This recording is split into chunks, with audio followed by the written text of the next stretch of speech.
मुझे पता है इस वीडियो से कुछ ज्यादा फर्क पड़ेगा नहीं, पर प्रॉब्लम्स को मैं बात ना करके प्रॉब्लम से दूर जाने से अच्छा है तो हम प्रॉब्लम्स में बात कर लें, क्योंकि अगर बोलने से ही फर्क पड़ जाता ना तो आज इस दुनिया में कोई समझाने वाला और बोलने वाला नहीं होता।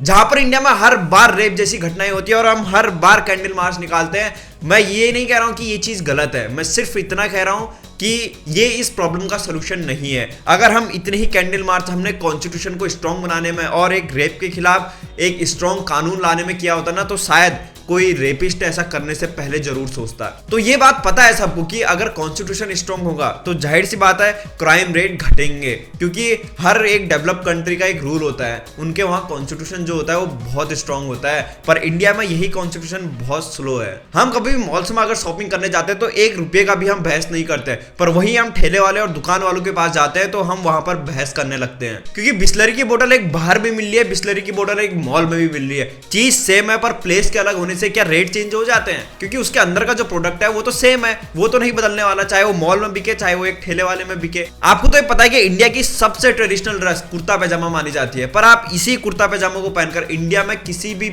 ऑफिस में आप इंटरव्यू देने नहीं जा सकते हो, आप अपने लुक से पहले ही रिजेक्ट हो जाओगे। और जहां इंडिया में पढ़ने वाला एक स्कूल का बच्चा 9 से 10 सब्जेक्ट पढ़ लेता है, पर इंडिया की ट्रेडिशनल बुक उसे एक भी नहीं पढ़ाई जाती है। क्या आपने कभी श्रीमद् भगवत गीता सब्जेक्ट आपने पढ़ा है? तो क्या आपने कभी रामायण, गीता, वेद पढ़े हैं? अगर ये चीज हम पढ़ने की ना, आज से ज्यादा साइंस आपके समझ में वैसे ही आ जाएगा, क्योंकि हम लोग सिर्फ मॉडर्न पढ़ना चाहते हैं, पर मॉडर्न की शुरुआत भी ओल्ड से ही हुई है, और ये गीता, महाभारत, इनसे ही पूरी science, mathematics, nuclear medicine, quantum physics सब यहीं से निकल के गए हैं। फिर हम ऐसा कहते तो हैं कि India is a developing country, ये बहुत तेजी से आगे बढ़ रहा है, ये बहुत जल्दी सुपर पावर बनेगा, पर हम अगर अपने पास्ट को देखें तो इंडिया में सबसे पुरानी यूनिवर्सिटी तक्षशिला यूनिवर्सिटी थी। जब ब्रिटिशर्स को ABCD तक नहीं आती तब हमारे स्टूडेंट वैदिक विज्ञान पढ़ रहे थे, और आज की डेट में इंडिया इतने इंजीनियर्स प्रोड्यूस कर देता है जितना कि स्विट्जरलैंड की पॉपुलेशन नहीं है, पर रिसर्च और डेवलपमेंट में अभी भी स्विट्जरलैंड से हम पीछे हैं। तो पता है इसका रीजन क्या है? हमने कभी अपने वैदिक विज्ञान को कुछ समझा ही नहीं, हमने उनको इंपॉर्टेंस दी ही नहीं कभी, क्योंकि अगर इंडिया में सक्सेसफुल लोग की नोवेल बिक सकती है, उनसे लोग सुधर सकते हैं, तो श्रीमद् भगवत गीता, वेद, रामायण, इससे भी लोग सुधर सकते हैं। अगर हमारे इंडिया में कोई लड़का सबके सामने टॉयलेट या रोड के किनारे पर ही क्यों ना कर रहा हो, हम उसे नॉर्मल समझते हैं, और वहीं अगर कोई लड़की छोटे कपड़े पहनकर मार्केट में आ जाए ना तो 10 लोग से जज करने लग जाते हैं। तो आप बताइए, क्या वो सबके सामने टॉयलेट करना गलत है? क्या वो लड़की का छोटे कपड़े पहनना गलत है? और इतना ही नहीं, अगर इंडिया की लड़कियां चाहे उन्होंने PhD भी क्यों ना कर रखी हो, अगर वो कभी बिना बताए किसी को बाहर चले जाते हैं ना तो उनसे 10 क्वेश्चन पूछे जाते हैं। वहीं अगर लड़का किसी को बिना बताए बाहर भी चला गया ना तो उसे नॉर्मल समझा जाता है। फिर वहां पर लड़की की एजुकेशन में बिल्कुल ध्यान नहीं दिया जाता है, सब कहते हैं अरे लड़का है, इसने तो ये कर दिया है, वो कर दिया है, पर क्या ये चीज सही है?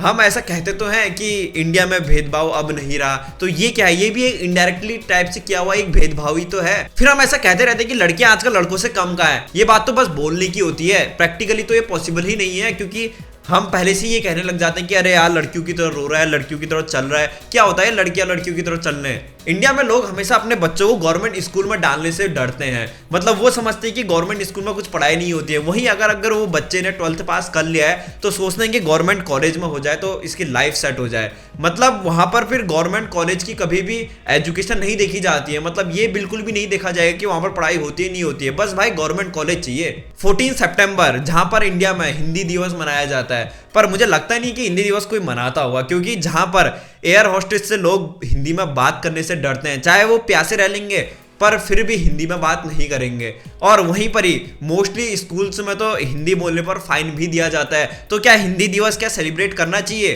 तो इंडिया में हिंदी दिवस मनाने का तो कोई मतलब ही नहीं रह जाता ना, क्योंकि अगर कोई चीज सिर्फ थ्योरेटिकली पॉसिबल है तो ये अप्लाई करने का इसका कोई मतलब नहीं होता है जब तक उसका कोई प्रैक्टिकल में हमें रिजल्ट देखने को ना मिले। और यही नहीं, अगर कोई सेम चीज इंग्लिश में बोल दे तो हम उसे इंटेलिजेंट समझने लगते हैं, और वही सेम चीज अगर कोई हिंदी में बोल दे तो हम उसे नॉर्मल समझने लगते हैं, क्योंकि हमने पता नहीं इंग्लिश को एक ऐसा दर्जा दे दिया है, मतलब जिसने इंग्लिश बोल दी वो इंटेलिजेंट ही है।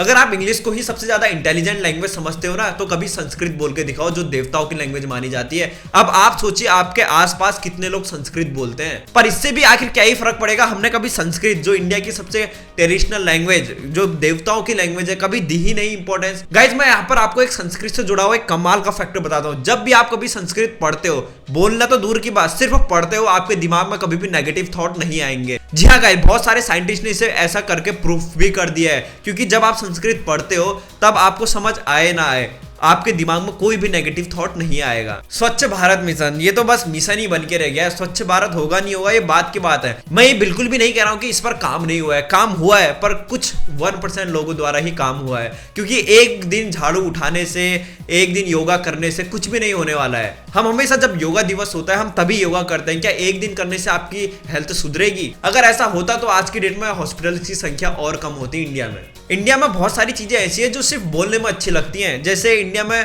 हम कहते तो हैं कि कानून सबके लिए समान है, ये किसी में भेदभाव नहीं देखता है, पर वहीं पर ही अगर किसी सेलिब्रिटी को ट्रीट करने का नजरिया हम देखें पुलिस का, तो वो अलग होता है, और एक नॉर्मल इंसान को ट्रीट करने का नजरिया देखें वो अलग है भाई। और वहां पर कभी कोई स्पेशल टाइप का कैदी आ जाता है तो उसे एसी, फूड, हर चीज की इतनी प्रीमियम फैसिलिटी उसे दी जाती है जो एक नॉर्मल इंसान घर बैठा भी नहीं कर सकता है। अगर किसी स्पेशल टाइप के कैदी को सब कुछ, टीवी, फ्रिज, सब कुछ दिया जा रहा है तो एक नॉर्मल कैदी को क्यों नहीं दिया जा रहा है? और अगर नॉर्मल कैदी को ये चीज नहीं मिल रहा है तो एक स्पेशल टाइप के कैदी को क्यों ये चीज मिल रहे हैं? तो क्या वो स्पेशल टाइप के कैदी को उस जेल में रखना जरूरी है? इससे अच्छा तो आप बाहर ही रख दीजिए। पर ऐसा तो पॉसिबल ही नहीं है, ये तो बस हम बोलते रह जाएंगे।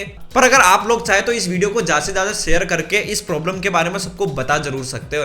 एक डेटा के अकॉर्डिंग इंडिया में मोस्टली बच्चे ऐसे हैं जो 18 ईयर से कम है, पर वो मजबूर हैं, मतलब किसी होटल में काम करने से, कहीं पर काम करने से, क्योंकि उनके पास खाने तक का पैसा नहीं है। मतलब आधे से ज्यादा इंडिया में ऐसे बच्चे हैं जो अपने परिवार का पेट भरने के लिए किसी होटल में काम करते हैं, पर हम उसे बाल अपराध कह देंगे। अगर ये चीज बाल अपराध है तो वो चीज भी बाल अपराध है जो बॉलीवुड में 18 ईयर से कम बच्चे काम करते हैं। क्योंकि काम कोई छोटा बड़ा नहीं होता है, बस उसे करने का इंटेंशन और उसका तरीका बड़ा होता है। मुझे ये भी पता है कि इस वीडियो से ज्यादा कुछ फर्क पड़ेगा नहीं, पर अगर हम प्रॉब्लम्स में ही बात ना करें तो ये तो प्रॉब्लम का कोई सोल्यूशन नहीं है। पर इसके साथ ही साथ मुझे ये चीज भी पता है कि ये चीज तो सब लोग फॉलो बिल्कुल भी नहीं करेंगे, पर 1% लोग भी अगर इस चीज को फॉलो करने लग गए तो काफी फर्क आपको देखने को मिलेगा। तो अगर आप इसी वीडियो का सेकंड पार्ट भी देखना चाहते हैं तो आप मुझे ज्यादा से ज्यादा कमेंट कर सकते हैं। अगर ज्यादा से ज्यादा कमेंट आते हैं तो मैं इसका सेकंड पार्ट भी जरूर बनाऊंगा। सो तब तक के लिए थैंक यू सो मच।